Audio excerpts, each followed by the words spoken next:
नमस्कार मित्रों, स्टडी 91 पर आप सबका हार्दिक स्वागत अभिनंदन है। तो आज हम लोग शानदार तरीके से जो पिछले एक हफ्ते में जो पढ़े हैं उसी का आज रिवीजन करेंगे, ठीक ना। तो आज सब एकदम तैयार हो जाइए। आप सभी लोग शानदार तरीके से महत्वपूर्ण प्रश्नों की श्रृंखला लेकर आया हूँ। लगभग आधे घंटे आपको पढ़ाऊँगा और आधे घंटे में 50 से अधिक प्रश्न आप सबको करने हैं। देखते हैं कितने प्रश्न आप सबके सही होते हैं। तो आइए एक शानदार महत्वपूर्ण श्रृंखला के साथ जुड़िए। तहे दिल से आप सबको शुक्रिया, धन्यवाद। चलिए देखते हैं, प्रश्न आप सबके सामने हैं। तो प्रश्न आने से पहले हमारी संस्था के द्वारा कुछ महत्वपूर्ण कोर्स संचालित है, जिसमें इंडिविजुअल हिंदी का कोर्स आपको नितिन सर के द्वारा शानदार तरीके से पढ़ाया गया है, ठीक ना। नितिन सर के द्वारा इंडिविजुअल हिंदी मात्र 999 रुपये में आपको उपलब्ध है। ये हिंदी व्याकरण है, साहित्य इसमें नहीं बताया गया है। वहीं पे यूपी टेट की शानदार श्रृंखला मात्र 999 रुपये में। यूपी टेट उन विद्यार्थियों के लिए है जिन्होंने आपको जो है कि आपको बीएड जिन्होंने किया है या बीटीसी के एग्जाम को जिन्होंने क्वालिफाई किया है, ये उनके लिए है। और ये प्राथमिक शिक्षक बनने की राह के पहला कड़ी माना जाता है। वहीं पे सुपर टेट शानदार रूप से 1999 रुपये में हमारी संस्था के द्वारा पढ़ाया गया है। आप इसे परचेज कर सकते हैं। आरो का बैच 499 रुपये में। ये आरो हिंदी का बैच है बेटा, ठीक ना। ये आरो के हिंदी की श्रृंखला है, आप इसे परचेज कर सकते हैं, देख सकते हैं, ठीक। तो चलिए, शानदार रूप से हिंदी की श्रृंखला के साथ जुड़े रहने के लिए आप सबको शुक्रिया। ये देखिए, आपको जो है 249 रुपये में वीडियो का मॉक टेस्ट आप सबके लिए, आप इसे परचेज करिए और खूब मन लगा के पढ़िए। चलिए आते हैं हम लोग। आपके सामने पहला ही प्रश्न है, भागीरथी और अलकनंदा गंगा में कहां पर मिलती हैं? यानी यही भागीरथी और अलकनंदा के मिलने के बाद गंगा नदी आपको नाम पड़ता है। क्या पड़ता है? गंगा के रूप में जाने जाते हैं। ये कहाँ पे मिलती हैं? कर्णप्रयाग में, देवप्रयाग में, रुद्रप्रयाग में या प्रयागराज में? तब आप बताइएगा कि भागीरथी और अलकनंदा का आपको मिलन जो है ये आपको कहाँ होता है? देवप्रयाग में। अलकनंदा संतोपत हिमानी से निकलते हैं, जबकि भागीरथी गंगोत्री ग्लेशियर से निकलती हैं, ठीक ना। ये कहाँ से निकलती हैं? संतोपत हिमानी से आपको जो है, हिमानी से इनका उद्गम हुआ है। और आपको जो है कि भागीरथी का उद्गम गंगोत्री ग्लेशियर से आपको इनका उद्गम माना जाता है। चलिए, मुख्य रूप से शानदार तरीके से आप सबने किया। अगले प्रश्न को देखते हैं। विजयवाड़ा किस नदी के तट पर है? कावेरी, महानदी, ताप्ती या कृष्णा? तो विजयवाड़ा कहाँ है? आंध्र प्रदेश में है, ठीक ना। आंध्र प्रदेश में आपको विजयवाड़ा है, आंध्र प्रदेश में। और यहाँ पे किस नदी के तट पर है? तो बताइएगा, कृष्णा नदी के तट पर आपको विजयवाड़ा स्थित है। विजयवाड़ा कृष्णा नदी के तट पर स्थित है। नेक्स्ट महत्वपूर्ण प्रश्न, निम्नलिखित में से कौन सी नदी अपना मार्ग बदलने के लिए प्रसिद्ध जाना जाता है? यानी मार्ग बदलने के लिए कौन सी नदी कुख्यात है? वो कौन सी नदी है? नर्मदा है, कोसी है, दामोदर है या ब्रह्मपुत्र है? तो मार्ग बदलने के कारण कोसी नदी आपको प्रसिद्ध है। और कोसी को बिहार का शोक के रूप में भी जाने जाता है। बिहार का शोक भी आपको कोसी को कहा जाता है। ये बात भी आप याद रखिए, बिहार का शोक के रूप में कोसी को याद किया जाता है। चलिए अगले महत्वपूर्ण प्रश्न को देखते हैं। निम्न में से कौन सी नदी ज्वार नदमुख या एस्चुरी का निर्माण करते हैं, एस्चुरी बनाती है? तो आपको जो है कि जितनी नदियां पश्चिम की ओर गिरती हैं, भारत के पश्चिम की ओर गिरने वाली, इधर की ओर गिरने वाली नदियां जो है ये एस्चुरी का निर्माण करती हैं। तो नर्मदा ऐसी नदी है जो पश्चिम की ओर गिरती है। और नर्मदा को गुजरात की जीवन रेखा भी कहते हैं, ठीक ना। गुजरात की जीवन रेखा के रूप में भी इसे जाना जाता है। ये बात भी, गुजरात की जीवन रेखा भी बोला जाता है। ये बात भी आप याद रखे रहिए। और इसके अलावा इसका उद्गम अमरकंटक से हुआ है। पश्चिम की ओर गिरने वाले सबसे लंबी नदी है, ठीक ना। पश्चिम की ओर गिरने वाली सबसे लंबी नदी, पश्चिम की ओर गिरने वाले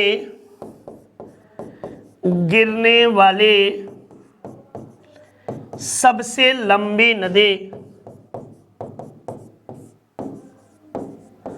लंबी नदी के रूप में इसे हम सब जानते हैं। ये याद रखे रहिए, आप सबके लिए शानदार तरीके से महत्वपूर्ण प्रश्नों के श्रृंखला के रूप में हम सब देखेंगे। चलिए अगले प्रश्न को देखते हैं। निम्नलिखित में से कौन सा राज्य नर्मदा नदी घाटी का हिस्सा नहीं है? नर्मदा नदी घाटी का हिस्सा कौन सा नहीं है? ये मध्य प्रदेश से उद्गम हुआ है। राजस्थान जो है, राजस्थान में नर्मदा नदी नहीं बहती है, वरना गुजरात और महाराष्ट्र भी नर्मदा नदी का हिस्सा के रूप में याद किया जाता है। ये बात याद रखिए।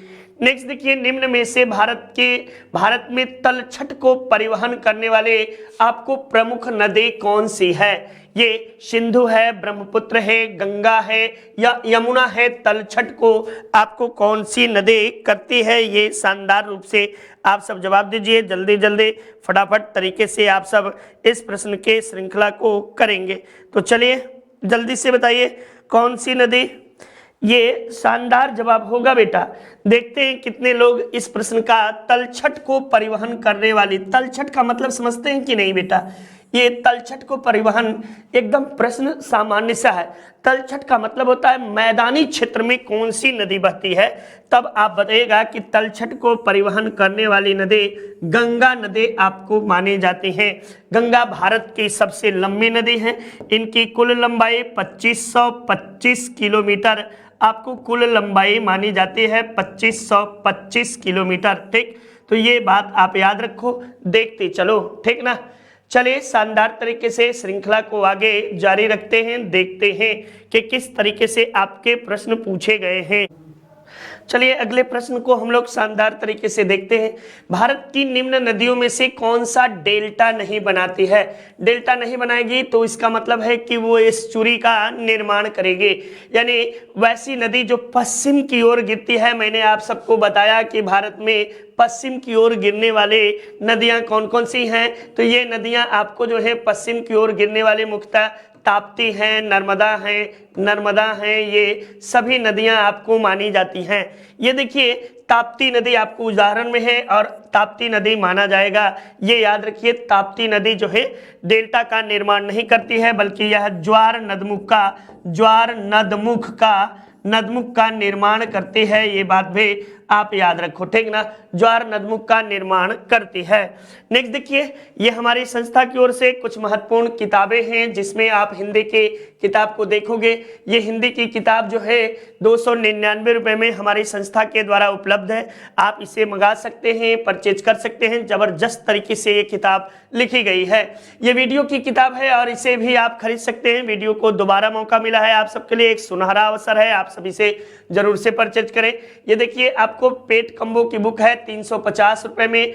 पेट की बुक सिर्फ लेंगे, कम्बो में आपको प्रैक्टिस सेट भी आपको फ्री में मिलेगा, प्रैक्टिस सेट के रूप में आपको मिल रहा है। वहीं पे आरो का आपको शानदार तरीके से हिंदी की श्रृंखला है। किसकी है? हिंदी की श्रृंखला है आपको, और ये 175 रुपए में आपके घर तक उपलब्ध है। ये इसका किसी तरह का कोई चार्ज नहीं है। लेखपाल की 4 श्रृंखलाएं हैं, इसमें आपको जो है जीएस है, ग्रामीण है, ठीक ना, ग्रामीण है, आपको जो है मैथ्स है, इसी में आपको जो है कि हिंदी है। ये हिंदी की 4 श्रृंखलाएं आपको मिलेंगी, तो ये परचेज कर सकते हैं। तो इस तरीके से आइए हम सब देखते हैं शानदार अगली। नेक्स्ट हम लोग देखते हैं, भारत की प्रथम बहुउद्देशीय नदी घाटी परियोजना का निर्माण किस नदी पर किया गया है? तब आप क्या जवाब देंगे? गोदावरी, कावेरी, कृष्णा, दामोदर, कोयना, किस नदी पर? तो दामोदर नदी पर। ये सब प्रश्न वेरी वेरी इंपॉर्टेंट वाले प्रश्न है बेटा, याद करिए, सभी प्रश्न इंपॉर्टेंट है। दामोदर नदी डीवी से ये कहाँ है? तो आपको पश्चिम बंगाल में, पश्चिम बंगाल और झारखंड की परियोजना दामोदर वैली कारपोरेशन है। इसकी शुरुआत कब हुई थी? तो 1948 ईस्वी में इसकी शुरुआत हुई थी। दामोदर वैली कारपोरेशन की 1948 ईस्वी में इसकी शुरुआत हुई। यह भारत की प्रथम नदी घाटी परियोजना है। ये टेनेसी नदी पर आधारित है, यूएसए के टेनेसी नदी पर आधारित है, टेनेसी नदी पर, ठीक ना, टेनेसी नदी परियोजना पर आधारित आपको ये माना जाता है। ये मुख्य रूप से आप इसे याद कर लीजिए, समझ लीजिए, चीज़ों को देख लीजिए। ठीक, तो चलिए आइए शानदार तरीके से हम सब देखते हैं अगली महत्वपूर्ण बातों को। चलिए अगले प्रश्न को देखते हैं। ये आपको भारत की सबसे बड़ी बहुउद्देशीय परियोजना कौन सी है? तो भाखड़ा नंगल बांध जो है भारत की सबसे बड़े बहुउद्देशीय परियोजना है। हीराकुंड बांध सबसे लंबी बहुउद्देशीय परियोजना, ठीक ना, सबसे लंबी बहुउद्देशीय परियोजना आपको हीराकुंड बांध के रूप में जाना जाता है। नेक्स्ट देखो, पेराम्बिकुलम अलियार परियोजना निम्नलिखित में से किन राज्यों की परियोजना है?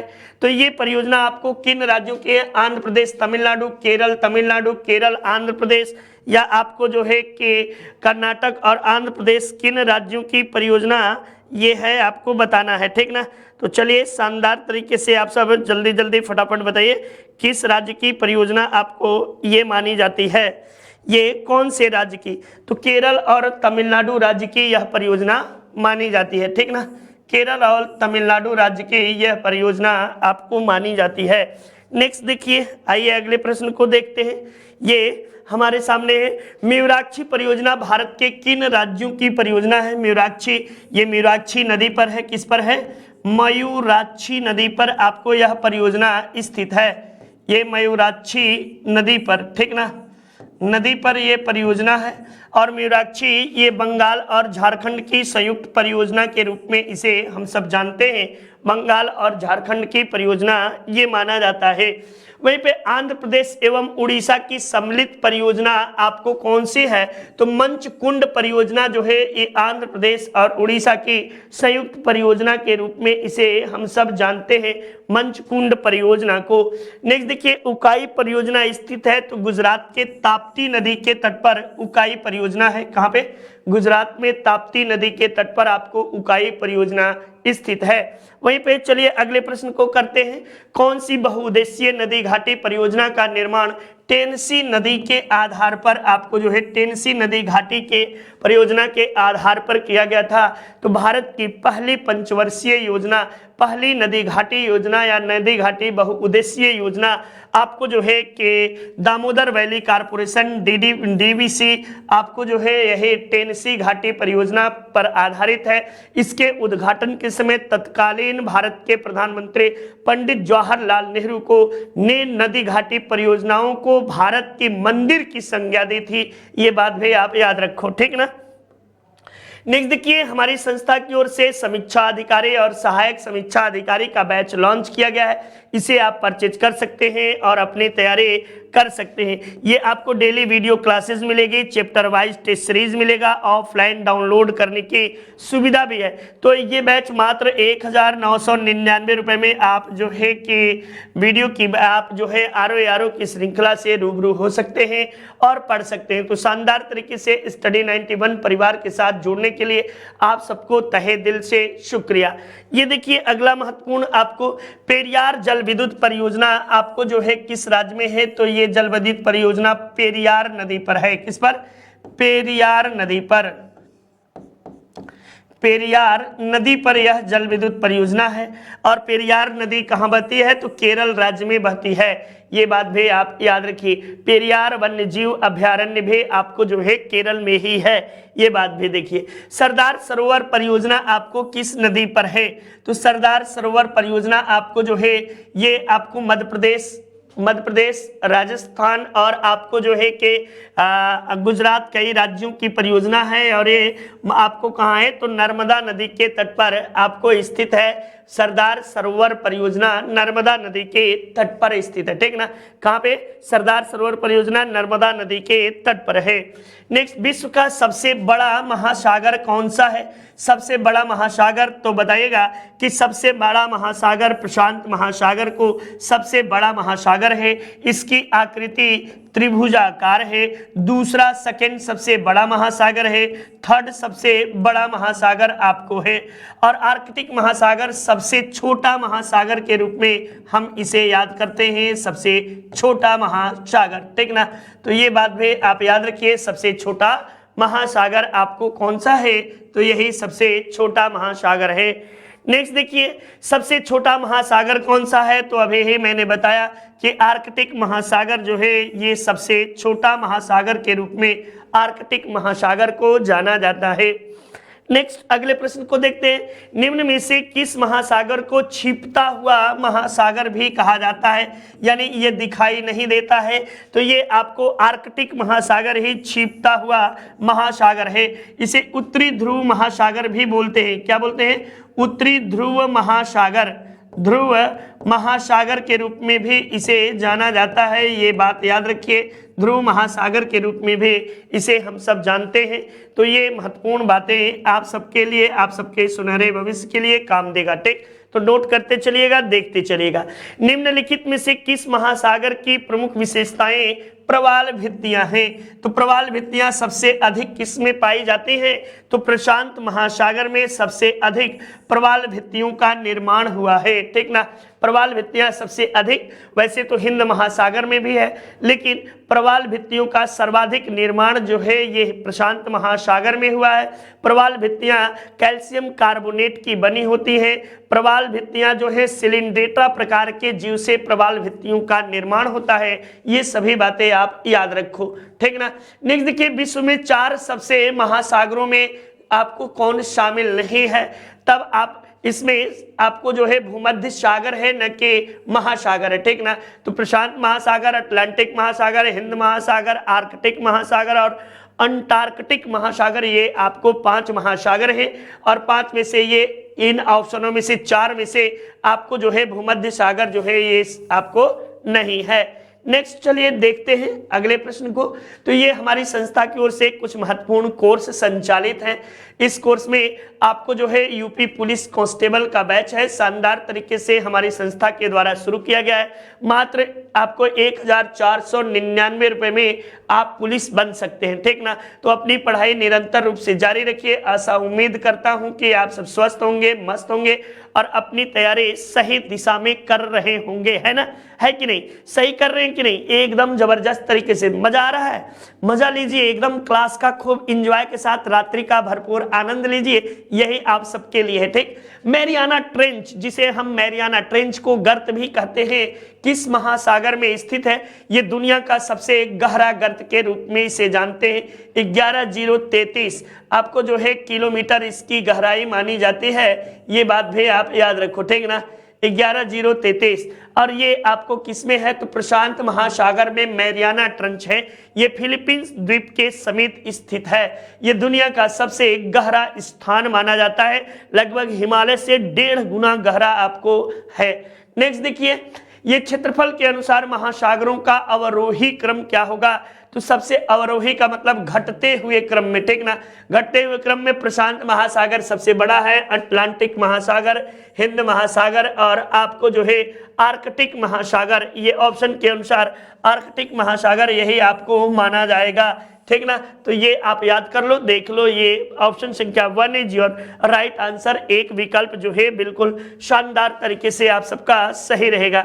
नेक्स्ट देखिए, महासागरों की सर्वाधिक गहराई कितनी मीटर है, तो सबसे ये आपको गहराई कितना है, 11,033 सबसे गहरा है। ये मैरियाना ट्रेंच की गहराई है। ठीक ना, मैरियाना गर्त की गहराई है, याना गर्त। ब्लैक बोर्ड को भी ठंडी लग गई रात में। ठीक ना, ये ठंड हो गया है रात में, इससे भी ठंडी लग गई है, काम नहीं कर रहा है। नेक्स्ट देखिए, महासागरों की औसत गहराई कितनी होती है, तो आपको 3800 मीटर महासागरों की औसत गहराई बताई गई है। कितना, 3800 मीटर महासागरों की औसत गहराई आपको बताई गई है। चलिए नेक्स्ट देखिए, अगले प्रश्न को करते हैं। विश्व की सबसे चौड़ा महाद्वीपीय मग्न तट किस महासागर में स्थित है, सबसे चौड़ा महाद्वीपीय मग्न तट आपको जो है किस महासागर में, प्रशांत महासागर में, हिंद महासागर में, या आपको अटलांटिक महासागर में, या आर्कटिक महासागर में, किस महासागर में आपको सबसे गहरा आपको जो है कि स्थित है, तब बताइएगा। सबसे चौड़ा महाद्वीपीय मग्न तट आपको जो है आर्कटिक महासागर में स्थित है, सबसे चौड़ा। उधर का ऊपर का एशिया का टोटल भाग जो है आर्कटिक महासागर में सबसे चौड़ा महाद्वीपीय मग्न तट आपको स्थित है। ठीक, नेक्स्ट देखिए, निम्नलिखित में से कौन सा महासागर एक ओर एशिया को तथा दूसरी ओर उत्तर अमेरिका को स्पर्श करता है? एक ओर से एशिया को और दूसरी ओर से उत्तर अमेरिका को। तब ये आप मैप पर देखोगे इस तरीके से, ये अमेरिका है और ये इधर का भाग एशिया वाला है, इधर का भाग एशिया वाला है, ठीक ना। तो ये देखोगे इधर से प्रशांत महासागर, इधर से भी है, उधर से भी है, तो ये कौन सा है? तो ये प्रशांत महासागर जो है यही आपको जो है घेरता है। प्रशांत महासागर को याद करिएगा प्रशांत महासागर के रूप में। नेक्स्ट चलिए हम अगले प्रश्न को करते हैं और देखते हैं। ये आपको अग्नि वलय यानी फायर रिंग जिसे बोलते हैं, रिंग ऑफ फायर किस महासागर में पाया जाता है? तो ये आपको रिंग ऑफ फायर इसलिए बोला जाता है कि ये आपको जो है कि यहाँ भूकंप आने के सबसे अधिक चांसेस रहते हैं और वो है आपको जो है प्रशांत महासागर। क्यों सबसे अधिक भूकंप आने के चांस रहते हैं? तो सबसे गहरा स्थान भी जो है ये प्रशांत महासागर में है। बहुत अधिक गहरा होने के कारण पृथ्वी की तलहटी बहुत पतली होती है, ठीक ना, तो वहां भूकंप आने के चांस और आपको सुनामी आने के चांस बहुत अधिक होते हैं। इसीलिए रिंग ऑफ फायर जो है वो आपको कहाँ है? तो प्रशांत महासागर में स्थित है। नेक्स्ट यूजीसी नेट शानदार तरीके से हमारी संस्था की ओर से आप सबको पढ़ाया गया है, इसे आप परचेज कर सकते हैं और खूब मन लगा के पढ़िएगा, ठीक। तो जबरदस्त तरीके से आप अपनी तैयारी जारी रखें। आशा उम्मीद करता हूं कि ये कोर्स उन लोगों के लिए काफ़ी फायदेमंद होंगे जो एक दो बार कहीं ना कहीं कम मार्क्स की वजह से यूजीसी नेट को क्वालिफाई नहीं कर पा रहे होंगे, ठीक ना। अपनी विषय में बहुत मजबूत पकड़ हो लेकिन आप जो है कि क्वालिफाई नहीं कर पा रहे हो, तो ऐसी स्थिति में हमारी संस्था आपको मात्र 999 रुपए में ये कोर्स उपलब्ध कराती है। आप इसे परचेज कर सकते हैं और पढ़ सकते हैं। चलिए नेक्स्ट देखिए, आइए ये देखिए, भारतीय कृषि अनुसंधान परिषद के अनुसार भारत में कुल कितने प्रकार की मिट्टियां पाई जाती हैं? तो भारतीय कृषि अनुसंधान परिषद ने भारत में मुख्य रूप से कुल 8 प्रकार की मिट्टियों का जिक्र किया है, ठीक ना। 4 बृहद वर्ग के और 4 लघु वर्ग की मिट्टियों, इससे भी ये आपको भूगर्भ वेताओं के द्वारा 2 भागों में बांटा गया है। भारत में सबसे अधिक आपको जलोढ़ प्रकार की मृदा पाई जाती है। नेक्स्ट देखिए, क्षेत्रीय विस्तार और कृषि के महत्व की दृष्टि से भारतीय मिट्टी को कितने वर्गों में आपको विभाजित किया गया है? यानी क्षेत्रीय आपको जो है विस्तार के आधार पर भारतीय मिट्टी को कितने वर्गों में? तो मुख्यतया 4 वर्गों में आपको जो है विस्तार किया गया है, यानी 4 सबसे बड़े वर्ग को और 4 छोटे वर्गों के रूप में विस्तार किया गया है। भारत की सर्वाधिक महत्वपूर्ण मिट्टी कौन सी है? तो जलोढ़ मिट्टी भारत की सर्वाधिक आपको मिट्टी है। इसका विस्तार लगभग 43% भाग पर इस मिट्टी का विस्तार हुआ है और भारत की 15 लाख भूमि पर आपको जो है कि जलोढ़ मृदा पाई जाती है, ये बात भी याद रखिए। क्षेत्रफल के आधार पर भारत की मिट्टियों का सही क्रम कौन सा है? तो सबसे अधिक आपको जलोढ़ मिट्टी पाई जाती है, फिर लाल मिट्टी पाई जाती है, फिर लेटेराइट मिट्टी पाई जाती है, काली मिट्टी और फिर लेटेराइट मिट्टी आपको पाई जाती है। तो ये याद रखिए, जलोढ़ मृदा का वर्ग सबसे पहले नंबर पे, दूसरे पे लाल मृदा, तीसरे पे काली मृदा और चौथे पे लेटेराइट मृदा पाई जाती है। तो इस तरीके से ऑप्शन संख्या 2 इज योर राइट आंसर। 2 जो है विकल्प आपका बिल्कुल सही रहा। भारत के विभिन्न क्षेत्रों में विभिन्न प्रकार की मिट्टियां पाई जाती हैं। इसका प्रमुख कारण क्या है, यानी उसके कारण क्या है? तो जलवायु संरचना और उच्चावच विविधता के कारण भारत में अलग अलग स्थानों पर अलग अलग प्रकार की मिट्टियां पाई जाती हैं। इसे प्रश्न को शानदार तरीके से आप देखते चलो, बस लगाते चलो, देखते हैं कितने लोगों का सही और शानदार जवाब रहता है, ठीक। तो ये रिवीजन क्लास है, आप सब शानदार तरीके से अपने रिवीजन को फटाफट बताते चलिए, देखते चलिए कि किस तरह से आप सबने किया है। तटीय मैदानों और उत्तर भारत के मैदानों की उत्कृष्ट मृदा कौन सी है? तो तटीय मैदानों और उत्तर भारत के मैदानों की आपको जलोढ़ मृदा जो है यही सबसे प्रमुख रूप से शानदार। सभी का जवाब लगभग शानदार तरीके से आप सब जवाब दे रहे हैं और आशा उम्मीद कर रहा हूं कि जवाब बिल्कुल सही है। नवीन जलोढ़ मृदा को अन्य किस नाम से जाना जाता है? तो ये नवीन जलोढ़ मृदा को आपको खादर के नाम से जाना जाता है और पुरानी जलोढ़ मृदा को बांगर कहा जाता है, ठीक ना। पुरानी जलोढ़ मृदा, ये पुरानी जलोढ़ मृदा को बांगर के नाम से जाना जाता है और नवीन जलोढ़ मृदा को खादर के नाम से पुकारा जाता है।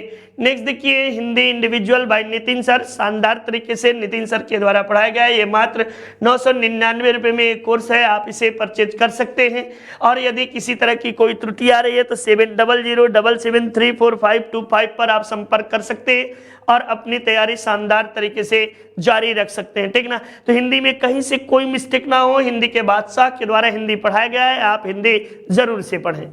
नेक्स्ट देखिए भारत के उत्तरी मैदान की मृदा सामान्यतः कैसी है? तो भारत की उत्तरी मैदान की सामान्यतः मृदा आपको जो है तलावचन से है, तलोचन से है, या स्वस्थाने अपचयन द्वारा है, या अपर्दन के द्वारा आपको निर्माण किया गया है। तब आप इस प्रश्न का जवाब दीजिएगा कि तलोचन के द्वारा आपको जो है कि भारत के अधिकांश मृदाओं का निर्माण तलोचन के कारण बना है, ठीक ना। तो चलिए शानदार तरीके से नेक्स्ट देखिए गंगा के मैदानों की पुरानी कछारी मृदा क्या कहलाती है? तो इसे बांगर के नाम से जानते हैं, ठीक ना। बांगर के नाम से पुरानी कछारी मृदा को हम सब क्या कहते हैं? बांगर के नाम से जानते हैं। और नवीन मृदा को हम लोग क्या कहते हैं? खादर के नाम से जानते हैं। जबकि रेगूर जो है काली मृदा को रेगूर के नाम से उत्तर प्रदेश में आपको रेगूर के नाम से या कल्लर के नाम से काली मृदा को जाना जाता है। नेक्स्ट देखिए निम्नलिखित में से किस प्रकार की मिट्टी के लिए न्यूनतम उर्वरक की आवश्यकता होती है? यानी न्यूनतम उर्वरक कौन सी मिट्टी के लिए आवश्यक मानी जाती है? काली मिट्टी, लाल मिट्टी, जलोढ़ मिट्टी या लेटेराइट मिट्टी? किस मिट्टी को आपको जो है न्यूनतम जलोढ़ की आवश्यकता होती है? तो आपको जलोढ़ मिट्टी को, ठीक ना। ऐसा क्यों? तो जलोढ़ मिट्टी का निर्माण जो है इसमें आपको पर्याप्त मात्रा में ये नदियों के निक्षेपण के फलस्वरूप इसका निर्माण होता है और ये आपको काफी उपजाऊ मानी जाती हैं। देखते होंगे नदियों के कछारों के तटों पर आपको जो है कि वैसी फसलें भी बो दी जाती हैं और बहुत अच्छे तरीके से होती हैं जो आपको सामान्य मैदानों में बोने पे अच्छी उपज नहीं देती हैं, ठीक। तो चलिए शानदार तरीके से आप सबने देखा। नेक्स्ट देखिए सर्वाधिक वन आवरण प्रतिशतता वाला राज्य कौन सा है? तो मिजोरम में सबसे अधिक वन प्रतिशतता की दृष्टि से मिजोरम पहले नंबर पे है, दूसरे नंबर पे अरुणाचल प्रदेश है, तीसरे पे मेघालय है, चौथे पे मणिपुर आपको आता है, ठीक ना। तो ये क्रम एक लाइन से। क्षेत्रफल की दृष्टि से सर्वाधिक वन आवरण वाला राज्य कौन सा है? तो सबसे पहले स्थान पर आपको यही है, दूसरे पे आपको यही है, तीसरे पे आपको यही है, चौथे पे आपको यही है, ठीक ना। तो आप 1 2 3 4 याद रखिएगा। मध्य प्रदेश में सबसे अधिक सर्वाधिक वन आवरण वाला राज्य कौन सा है? तो मध्य प्रदेश सर्वाधिक वन आवरण वाला राज्य माना जाता है। नेक्स्ट भारत जनवरी 2022 को केंद्रीय पर्यावरण वन और जलवायु परिवर्तन मंत्री भूपेश यादव, ठीक ना, यादव ने आपको 17वीं भारतीय वन रिपोर्ट 2021 जारी की। इस संबंध में कथनों पर विचार करिए। क्या है? इसके अनुसार देश के कुल वन और वृक्ष आवरण में इतना किलोमीटर है जो देश के कुल भौगोलिक क्षेत्रफल का 24.62% है। देश में कुल वन आवरण जो है कि आपको जो 7,13,739 वर्ग किलोमीटर है जो कुल भौगोलिक क्षेत्रफल का 21.71% के रूप में आपको याद किया जाता है। या आपको जो है कि क्षेत्रफल की दृष्टि से सर्वाधिक वन आवरण वाला राज्य मध्य प्रदेश है। तो उपयुक्त तीनों कथन जो बेटा है 1 2 3 ये सभी कथन सही हैं। उपयुक्त जो है सभी कथन सत्य हैं, ये बात भी आप याद रखते चलो। देखिए भारत में वर्ष 2022 में कुल कितना प्रतिशत मैंग्रोव वन से घिरा हुआ है? आपको जो है 4990, आपको 4490, 4992 या आपको जो है कि 4952। अच्छा ये देखो बड़ा अच्छा ये किलोमीटर है और ये वर्ग किलोमीटर। तो 4992 वर्ग किलोमीटर क्षेत्र में आपको जो है, किलोमीटर में नहीं, ये वर्ग किलोमीटर क्षेत्र में आपको जो है मैंग्रोव वन पाया जाता है। ये बात भी आप लोग याद रखते चलिए, देखते चलिए। आइए अगले प्रश्न को देखते हैं। तो ये नितिन सर के हैंड रिटेन नोट्स हैं, ये वही नोट्स हैं जो नितिन सर के द्वारा यूट्यूब पर शानदार तरीके से पढ़ाए गए हैं। तो आप इस श्रृंखला के साथ जुड़ सकते हैं, शानदार तरीके से अपनी तैयारी अनवरत रूप से जारी रख सकते हैं। साथ ही साथ आप इसे परचेज कर सकते हैं। ये पीडीएफ के रूप में है, ठीक ना। ई बुक्स का मतलब है पीडीएफ के रूप में, किताब के रूप में नहीं है। आप इसे जरूर से परचेज करिए।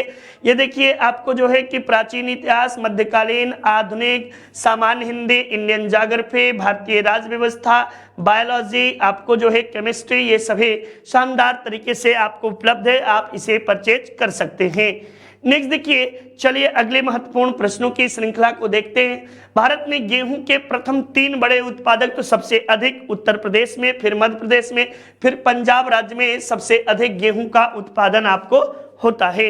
यानी पहले उत्तर प्रदेश, पंजाब और हरियाणा था, लेकिन अब उत्तर प्रदेश, मध्य प्रदेश और पंजाब हो गया है, ठीक ना।